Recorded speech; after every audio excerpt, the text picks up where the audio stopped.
everyone. Welcome to Casual Talk with Edna. Today I'm coming to you from Abu Dhabi, and I was thinking today we should kind of talk about life and life in general. Um, Now, to manage life is, and this is today's topic is really um, geared towards moms and young moms. And how do you manage life being a professional working mom, having children, managing your household, and being able to kind of manage that all together? So I thought this is a perfect day to kind of discuss about life in general. So we'll really just kind of focus on how to manage our households as professional women, and how to manage childcare, child schedule, and how to kind of just kind of make life a little simpler so that you can enjoy life at the same time.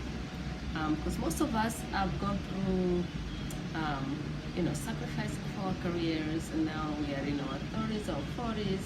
We have children, we have families, and we just don't have enough time in a day to kind of fit everything we need to do in one day. So I'm gonna give you some tips on how to manage life in general and as a professional working mom. So I'll probably start with how do you manage your work life and your home life. As a professional woman, you have to realize that if you have children, children have to take some type of priority in your life. So if you're signing up for a new job, or if you're seeking a job, you have to keep that in mind. I get these young ladies, they tell me, hey, I work 12-hour days, 10-hour days, just long hours that you're going until late at night, and I have young children, and I feel like I'm not seeing my children frequent enough. My kids are feeling, neglected. I feel like neglecting my children. So how do I balance this? And I normally just say, remember this: your children are going to be young for a very short time. From that age of 0, when you have them, to about the age of 7, 8, those kids are going to need you. And then after that, they go to school, they form some school party. So you can really sacrifice those past 6, 7 years for your children, because that's what they need you. So I tell mom, just keep in mind when you're seeking a job, this is not a time to be working 3 jobs to try to buy that mansion, because your children need you at this point. So keep that in mind when you're looking for a job. When you get out of school and you're seeking for employment, ask them for the work schedule. Do they require you to be on call 24 hours a day, and do they require you to work until no end in sight, or until you see the last patient if you're in the healthcare environment, or do they expect you to be in the office until late, until all the work is done? Just kind of keep that in mind. Those are questions you have to ask when you're seeking a job. So ask the job what their schedule is. Make sure you kind of limit your hours to less than 10 hours. I normally say it might be okay to let somebody wake the kids up in the morning, get them ready, watch them, but it's really important to be there for them when they're going to bed. Form some type of sleeping routine so that those kids feel like you're there, you're present. They might not, realize that when they're young, but the older they get, they remember those things.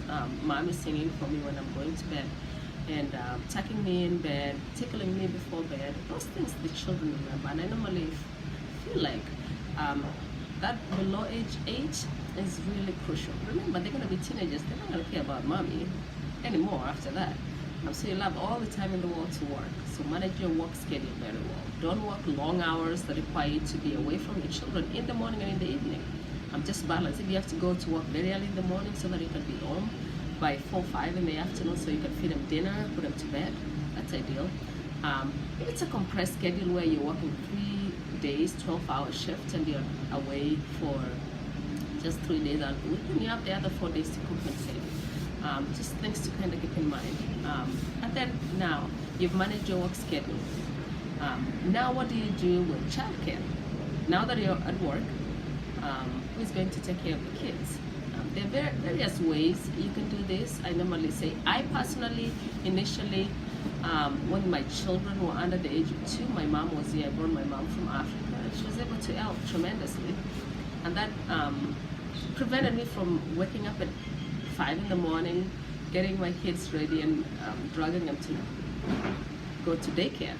Because I feel like that early age, they really need some sort of stability, somebody that's going to watch them in their home environment. But if you're not able to do that, you can hire in-house nannies for early in the morning, but those can get very expensive, so you just kind of keep that in mind. You can also do private daycares where you actually take your child to somebody that has a home that has converted that home to a child care environment.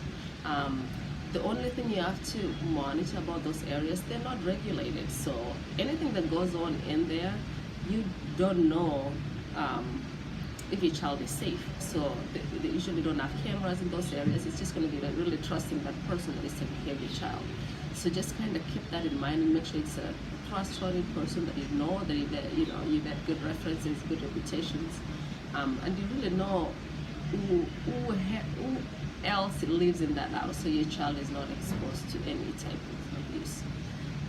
The other option is to get child care or daycare. That could be either public or private. I normally say, initially when they were a little older, about 2 years old, I took them to a private, they said early school daycare.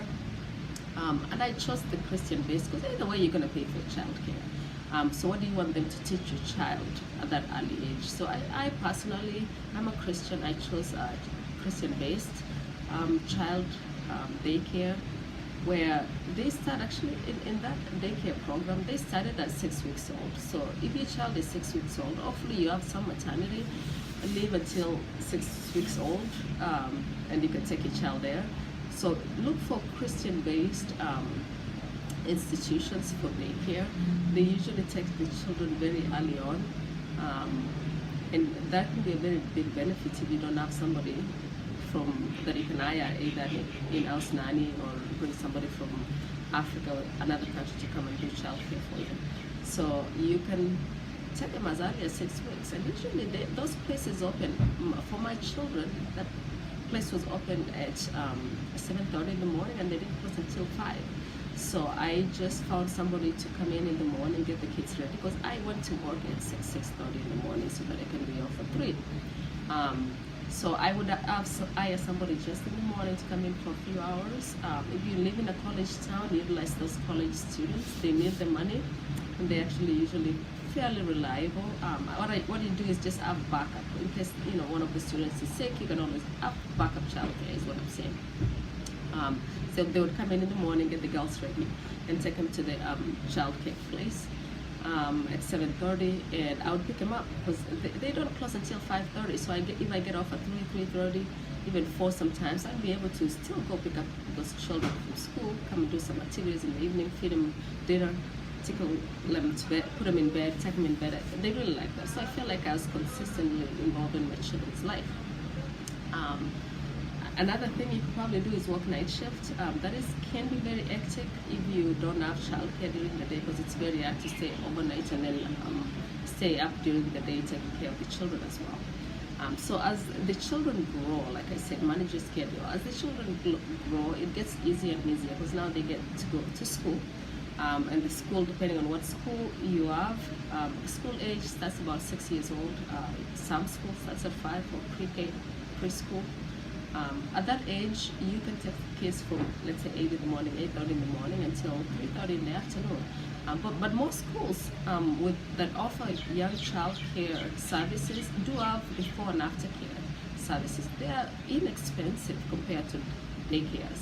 So kind of utilize, when you're looking for a school for your child, look for schools that have before and after care. It's going to benefit you tremendously.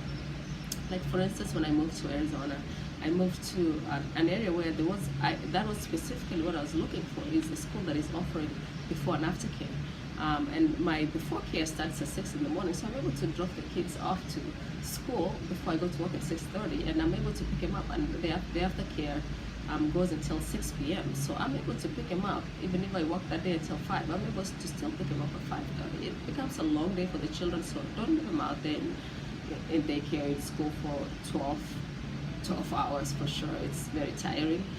But it's a school environment, so they're a little bit more structured, they're taken care of. That being said, I think I'll just leave that video there. Manage your schedule, look for appropriate schools for your kids.